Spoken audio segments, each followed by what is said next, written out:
दूसरा मुद्दा आउटसोर्स का। आउटसोर्स के संबंध में राज्य सरकार के श्रम विभाग के द्वारा हमने एक परिपत्र निकलवाया है। मध्य प्रदेश में 2.5 लाख करीब आउटसोर्स के कर्मचारी हैं जो विभिन्न सरकारी विभागों में काम करते हैं। उनके संबंध में एक दिशा निर्देश निकाला है। उस दिशा निर्देश के माध्यम से उस आउटसोर्स में काम करने वाले कर्मचारियों को, चाहे वो कोई सी भी कंपनी हो, कोई सा भी ठेकेदार हो, किसी के वहां वो काम करता है, तो उसके लिए कॉन्ट्रैक्टर्स हमारे रेगुलेशन एक्ट जो है उस संविदा एक्ट का पालन होना चाहिए। और उस एक्ट का पालन करने के लिए, क्योंकि हमारे बीच में अधिकारी बैठे हैं, ये ज्यादा इस बात को समझते हैं कि जिनको हम कॉन्ट्रैक्ट देते हैं और कॉन्ट्रैक्ट की जो शर्तें होती है, उन शर्तों में ESI, EPF, छुट्टियां, ग्रेच्युटी, ये सारा का सारा प्रावधान उसके अंदर है। और उस प्रावधान का उससे कंपनी से जो ठेकेदार है उससे उसका पालन कराया जाना चाहिए। ये दिशा निर्देश में स्पष्ट दिया है।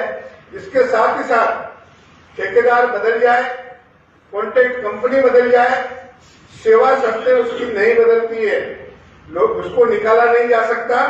उसको ये नहीं कि मेरा ठेका खत्म हो गया इसलिए तुम्हारी सेवाएं समाप्त हो गई, इस पर भी प्रतिबंध लगाने का प्रावधान उसके अंदर है। मैं आज के अवसर पर आश्वस्त करना चाहता हूं कि हम, जहां तक मिनिमम वेज का सवाल है, हम मिनिमम वेज को रिवाइज करने के लिए लगातार प्रयत्नशील है। आने वाले इसी सप्ताह 15 दिन के अंदर मिनिमम वेज भी रिवाइज करने की प्रक्रिया प्रारंभ हो गई है। हमने नोटिफिकेशन, फर्स्ट नोटिफिकेशन तैयार करके लॉ डिपार्टमेंट में गया हुआ है।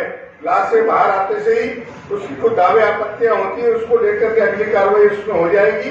पर इसके साथ ही साथ आप एक बात को समझने की कोशिश करें कि हम सब लोग जिस प्रक्रिया से गुजरते हैं उस प्रक्रिया में थोड़ा हमको भी जागरूक होने की आवश्यकता है, हमको भी समझने की आवश्यकता है।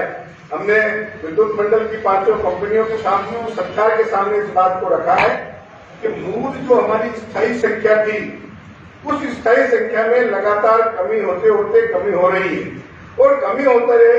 आज हम आउटसोर्स से पूरी कंपनियों को चलाने जा रहे हैं। इसलिए इस आउटसोर्स में जो टेक्निकल हैंड है, जो पढ़ा लिखा है, 10वीं 12वीं पढ़ा लिखा है, ITI है, डिप्लोमा है, ऐसे और एक्सपीरियंस अनुभव प्राप्त है, ऐसे सारे लोगों को इसी व्यवस्था के तहत संविदा बनाया जाना चाहिए। अभी आपने देखा होगा हमने अतिथि विद्वान और अतिथि शिक्षकों को भी इस परिधि के तहत 50% लोगों को उनको अंदर लेने का प्रावधान किया है। इस प्रकार की व्यवस्था इसमें भी बने, इस बात के लिए हमारा प्रयास है।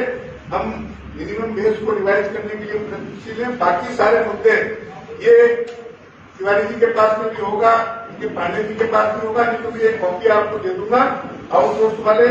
और यहाँ के जो हमारे पश्चिम क्षेत्र विद्युत वितरण कंपनी की जितनी भी यूनियन है वो भी इसको पढ़े और पढ़ करके इसका पालन करवाए। ये उन सबकी जिम्मेदारी है। हम सब ठीक प्रकार से करेंगे।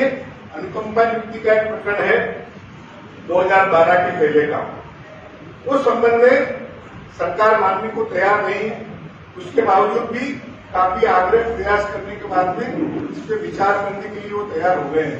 तो विचार करने के कारण हम आपको ये कह सकते हैं कि आने वाले दिनों में इसमें भी कोई सुखद परिणाम आ सकता है। ये 3 बिंदु जो थे, बाकी 13 आपकी जो मांगे हैं, इसके संबंध में जो चर्चा हो रही है वो विस्तार से हमारा संगठन का, क्योंकि हम सरकार के प्रतिनिधि होने के नाते हमारे अपनी मर्यादा दायरा है, उस दायरे में ही बोल सकते हैं। बाकी इसके साथ साथ हम आपको यह आश्वस्त कर रहे हैं कि बहुत लंबे समय के बाद आपस में मिलने का अवसर मिला है।